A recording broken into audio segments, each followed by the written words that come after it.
How does a kid who came from nothing, born in one of the roughest neighborhoods in America, where survival itself is a victory, go from watching his father get hit with a 55-year prison sentence to sitting on a $100 million empire, all while confined to his own home? It sounds unreal, but that's the story. Imagine this.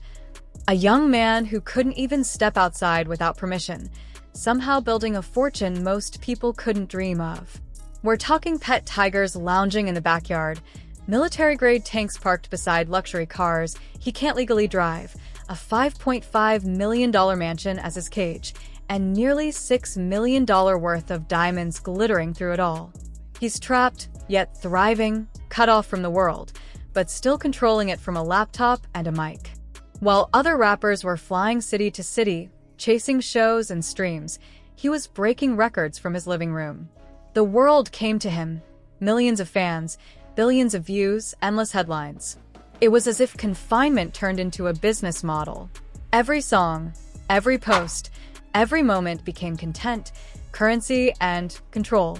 And when the ankle monitor finally came off, the momentum didn't fade, it exploded. His upcoming tour is projected to pull in over $60 million on its own. $60 million. From a kid who statistically wasn't even supposed to make it to adulthood. That's the paradox of his story. He's the product of pain and poverty, but also proof of possibility. What should have broken him became his engine. The same system that caged him accidentally created one of the most profitable artists in modern music. It's not just about money, it's about defiance. He didn't just survive the system. He flipped it, monetized it, and turned house arrest into a headquarters for a global empire. And now that he's free, the world's finally about to see what he can do when the walls aren't holding him back. That's wild, right? That whole story. Yeah, we're talking about NBA YoungBoy. And this isn't your regular came-up-from-nothing tale. This is survival on a level most people can't even imagine. From sleeping on couches to dodging fights in group homes, to now sitting on one of the biggest fortunes in rap, his grind isn't luck, it's legacy. Today, we're diving deep into how YoungBoy turned pure struggle into strategy, flipping every ounce of pain into power. What he pulled off while locked up. Straight up genius. If you've been rocking with me for a minute, you already know I don't do fluff, just facts. So let's break down how YB went from the trenches of Baton Rouge to the top of the game. It all starts in Baton Rouge, Louisiana, October 20th, 1999. Born Kentrell Deshaun Gaulden, YoungBoy came into the world already fighting the odds. This wasn't just a rough childhood, it was survival from day one. We're talking real poverty, the kind where you don't know where your next meal's coming from, where every day is a gamble between making it or breaking down. At just 4 years old, he broke his neck in a wrestling accident. 4 years old, bro doctors had to bolt a halo brace to his skull to keep his spine stable. Those scars on his forehead? That's not image or branding. That's real-life pain etched into his story before he even hit kindergarten. But that was only the beginning. His father, Jeffrey Tate, got sentenced to 55 years in prison for armed robbery. Not months, not years, decades. A sentence that meant his pops would never come home. That left YoungBoy growing up without a father figure, no blueprint for manhood, just the streets and survival. His mom, Sharonda Gaulden, eventually moved away, leaving him in the care of his grandmother, Alice Gaulden, the one person who gave him love and safety in a world that had neither. Alice was his everything, his mom, his dad, his entire support system. But tragedy struck again when YoungBoy was just 10. His grandmother passed away from heart failure, and just like that, his only anchor was gone. At 10 years old, he was shipped off to a group home, a cold, violent environment where pain was the daily routine. "They used to beat me up for no reason," YoungBoy once said. "I'd just look up like, why?" Imagine being a child, already broken by loss, only to be punished for existing. That kind of pain doesn't fade, it forges something. By 9th grade, YoungBoy dropped out of Scotlandville Magnet High School, tired of the system and the streets closing in on him. At 14, he was arrested for robbery and sent to a juvenile facility in Tallulah, Louisiana, for 6 months. Most kids would have folded right there, accepted the script life handed them. But not YB. Locked in that cold cell, surrounded by concrete and silence, he started writing. Line after line. Pain turned into poetry. It wasn't just music, it was escape. Every lyric was a lifeline pulling him closer to freedom. Locked in that cell, YoungBoy picked up a pen and started writing like his life depended on it. Because it did. Song after song, he emptied everything he'd ever carried. The pain, the anger, the loss, the desperation. Those lyrics weren't just music, they were therapy, confession, and survival all in one. And out of that darkness came his first project, Life Before Fame. A raw reflection of everything he'd lived through before the world even knew his name. That's when it clicked for him. Music wasn't just a dream anymore, it was his only escape route. Either make it out with a mic in his hand, or end up buried or behind bars like everyone else he'd grown up around. When he got released, he moved in with his close friend NBA 33 and 33's mom, Monique. He became a mother figure in his life. But love doesn't pay the bills, and in Baton Rouge, survival meant doing whatever you had to do. For YoungBoy and 3, that meant hustling in the streets, robbing, flipping, and risking it all just to afford studio time. Think about that, risking freedom to buy beats and mic time. That's how serious he was. For him, music wasn't just a path, it was oxygen. By 2015, at just 15 years old, he released his first official mixtape, Life Before Fame, on YouTube. No major label, no big cosigns, just raw hunger and truth. And it didn't stop there. He followed up with Mind of a Menace, Mind of a Menace 2, and Mind of a Menace 3, dropping one after another like he was racing against time. His music wasn't polished, it was pain with a pulse. And that's exactly why people connected with it. YoungBoy wasn't inventing stories for clout, he was narrating his life in real time. The streets saw themselves in him. The losses, the struggles, the hopeless grind. It was all there, unfiltered. And by the time 38 Baby dropped in 2016, he was unstoppable. The project blew up on YouTube, pulling in millions of views and turning him into a street legend almost overnight. First Baton Rouge felt him, then Louisiana, then the entire South. This kid, barely 16, sleeping on couches, eating when he could, had the internet on fire. But 2017 changed everything. His buzz reached Mike Caren from Atlantic Records, and suddenly, the same kid who was fighting to afford studio time was signing a 5-album deal worth $2 million with artist partner group and Atlantic Records. $2 million. For a boy who grew up counting quarters to eat, that wasn't just a check, that was freedom. And what did he do first? He didn't blow it on cars or jewelry. He went back to his neighborhood, the same blocks that raised him, and handed out $20,000 in cash to people who needed it. No cameras, no PR stunt, just love. That's who YoungBoy has always been at his core, a product of pain who never forgot where he came from. From confinement to come up, his story wasn't built on luck, it was built on fight. He never lost sight of where he came from, and that's what made people respect him. Real recognizes real, and YoungBoy always stayed true to that code. Just a week after walking out of jail in 2017, he dropped Untouchable, a track that didn't just make noise, it went viral. The song hit like an anthem, a declaration that no matter what life threw at him, he couldn't be stopped. Then came Outside Today in 2018, and that record took him to a whole new level, quadruple platinum, breaking into the Billboard Hot 100 and turning him into a mainstream powerhouse. His debut studio album, Until Death Call My Name, climbed to number 7 on the Billboard 200, officially cementing him as one of the biggest young rappers in the game. And he didn't waste that success. YoungBoy started doing exactly what he'd always promised, taking care of his people. He moved his entire family out of the hood, his mom, his brothers, his close friends, everyone who had held him down when he had nothing. He bought houses, paid off bills, and made sure nobody around him would ever struggle the way he did. For him, NBA never broke again. Wasn't just a name. It was a mission statement. He made good on his word, ensuring everyone in his circle ate. That's loyalty, the kind money can't buy. But success in the spotlight brought attention from more than just fans. The law started watching, too. The fame, the money, the growing influence, it all came with heat.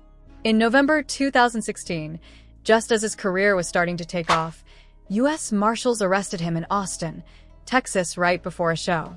The charges? 2 counts of attempted murder, tied to an alleged shooting on a South Baton Rouge street. This wasn't small-time trouble. At only 17 years old, he was facing the possibility of being tried as an adult, and if convicted, spending the rest of his life behind bars. He sat in parish prison for 6 months, waiting to learn if his dream was over before it even began. Imagine that, one of the most promising young rappers alive, locked in a cell, watching his momentum die in real time. Every day behind bars was a reminder of how quickly it could all disappear. But that's where the money and, more importantly, the strategy came in. YoungBoy didn't just sit there defeated. He used his newfound resources to fight back the right way. He hired top-tier lawyers, some of the best in Louisiana, attorneys who knew how to navigate the system and win. By August 2017, he was standing in front of Judge Bonnie Jackson, ready to face the music in a courtroom instead of a studio. That moment marked a major turning point. YoungBoy wasn't just another kid from the trenches anymore. He was an artist with power, influence, and something rare in his world: options. He had learned early that money doesn't erase your past, but it can give you a fighting chance to rewrite your future. And in that courtroom, that's exactly what he was trying to do. His legal team pulled off what many called a miracle, turning what could have been a life sentence into a second chance. Instead of being buried under attempted murder charges, YoungBoy pled guilty to a lesser count of aggravated assault with a firearm and walked out on $50,000 bail, later receiving a 10-year suspended sentence that kept him free as long as he stayed out of trouble. It was a harsh lesson in how power and privilege work in America's justice system.